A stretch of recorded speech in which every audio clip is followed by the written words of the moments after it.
2023ರಿಂದ 2024 ಈ ಮಧ್ಯದಲ್ಲಿ ಕರ್ನಾಟಕದಲ್ಲಿ 33,000 ಹದಿಹರೆಯದ ಹೆಣ್ಣು ಮಕ್ಕಳು ಗರ್ಭ ಧರಿಸುವುದಾಗಿ ವರದಿಯಾಗಿದೆ. ಪೋಕ್ಸೋ ಕಾಯ್ದೆಯ ಬಗ್ಗೆ ಜಾಗೃತಿ ಮೂಡಿಸುವ ನಿಟ್ಟಿನಲ್ಲಿ ಹೆಲ್ತ್ ಕೇರ್ ಆರೋಗ್ಯ ಪೂರೈಕೆದಾರರು ಅಪ್ರಾಪ್ತ ವಯಸ್ಸಿನ ಗರ್ಭಧಾರಣೆಯ ವರದಿಯನ್ನು ಕಡ್ಡಾಯಗೊಳಿಸುತ್ತದೆ. ಇದು ಅವರ ಜೀವನದ ಆರಂಭದಲ್ಲಿ ಅಪಾಯಕಾರಿ ನಡವಳಿಕೆಗಳಿಗೆ ಕಾರಣವಾಗುತ್ತಿದೆ. ಕಳೆದ 3 ವರ್ಷಗಳಲ್ಲಿ ಕರ್ನಾಟಕವು ಒಂದು ಆಶ್ಚರ್ಯ ಬೆಳವಣಿಗೆಗೆ ಕಾರಣವಾಗಿದೆ. ಅದೇನು ಅಂತೀರಾ? ಈ ಸ್ಟೋರಿ ನೋಡಿ. 2023ರಿಂದ 2024 ಈ ಮಧ್ಯದಲ್ಲಿ ಕರ್ನಾಟಕದಲ್ಲಿ 33,000 ಹದಿಹರೆಯದ ಹೆಣ್ಣು ಮಕ್ಕಳು ಗರ್ಭ ಧರಿಸುವುದಾಗಿ ವರದಿಯಾಗಿದೆ.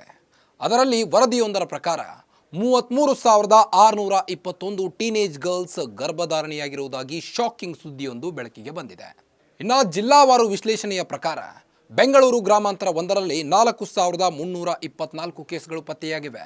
ಉಳಿದಂತೆ ವಿಜಯನಗರದಲ್ಲಿ 2,468, ಬಳ್ಳಾರಿ 2,283, ಬೆಳಗಾವಿ 2,224, ಮೈಸೂರು 1,930 ಪ್ರಕರಣಗಳು ದಾಖಲಾಗಿವೆ. ಪೋಕ್ಸೋ ಕಾಯ್ದೆಯ ಬಗ್ಗೆ ಜಾಗೃತಿ ಮೂಡಿಸುವ ನಿಟ್ಟಿನಲ್ಲಿ ಹೆಲ್ತ್ ಕೇರ್ ಆರೋಗ್ಯ ಪೂರೈಕೆದಾರರು ಅಪ್ರಾಪ್ತ ವಯಸ್ಸಿನ ಗರ್ಭಧಾರಣೆಯ ವರದಿಯನ್ನು ಕಡ್ಡಾಯಗೊಳಿಸುತ್ತದೆ. ಆದರೆ ಹೆಚ್ಚುವರಿ ಅಂಶಗಳೆಂದರೆ ಸಾಮಾಜಿಕ ಆರ್ಥಿಕ ಪರಿಸ್ಥಿತಿಗಳು, ಅಂತರ್ಜಾಲಕ್ಕೆ ಸುಲಭ ಪ್ರವೇಶ, ಸಾಮಾಜಿಕ ಮಾಧ್ಯಮದ ಪ್ರಭಾವ, ಕುಟುಂಬದ ಅಸ್ಥಿರತೆ ಮತ್ತು ಸಮಗ್ರ ಲೈಂಗಿಕ ಶಿಕ್ಷಣದ ಕೊರತೆ. ಇಂತಹ ಪ್ರವೃತ್ತಿಗಳು ರಾಜ್ಯದಲ್ಲಿ ಹೆಚ್ಚಾಗುತ್ತಿರುವುದೇ ಇದಕ್ಕೆಲ್ಲ ಕಾರಣ ಎಂದು ತಿಳಿದು ಬಂದಿದೆ. ಕರ್ನಾಟಕ ರಾಜ್ಯ ಮಕ್ಕಳ ಹಕ್ಕುಗಳ ರಕ್ಷಣಾ ಆಯೋಗದ ಅಧ್ಯಕ್ಷರಾದ ನಾಗನಗೌಡ ಅವರು ಈ ಬಗ್ಗೆ ಮಾತನಾಡಿ, ಇತ್ತೀಚಿನ ದಿನಗಳಲ್ಲಿ ಹದಿಹರೆಯದವರು ಸಾಮಾಜಿಕ ಜಾಲತಾಣಕ್ಕೆ ತುಂಬಾನೇ ಎಡಿಕ್ಟ್ ಆಗುತ್ತಿದ್ದಾರೆ. ಅನುಚಿತ ವಿಷಯಗಳಿಗೆ ಒಡ್ಡುವಲ್ಲಿ ಸೋಷಿಯಲ್ ಮೀಡಿಯಾ ಪಾತ್ರ ಹೆಚ್ಚಿದೆ ಎಂದು ಒತ್ತಿ ಹೇಳಿದರು. ಇದು ಅವರ ಜೀವನದ ಆರಂಭದಲ್ಲಿ ಅಪಾಯಕಾರಿ ನಡವಳಿಕೆಗಳಿಗೆ ಕಾರಣವಾಗುತ್ತಿದೆ. ಹದಿಹರೆಯದವರು ಆನ್ಲೈನ್ನಲ್ಲಿ ನೋಡುವ ಸಂಗತಿಗಳಿಂದ ಹೆಚ್ಚಾಗಿ ಪ್ರಭಾವಿತರಾಗುತ್ತಿದ್ದಾರೆ. ಇದು ಹಠಾತ್ ನಿರ್ಧಾರಗಳು ಮತ್ತು ಆರಂಭಿಕ ಸಂಬಂಧಗಳಿಗೆ ಕಾರಣವಾಗುತ್ತದೆ. ಇದು ಅನಪೇಕ್ಷಿತ ಗರ್ಭಧಾರಣೆಗೆ ಕಾರಣವಾಗಬಹುದು.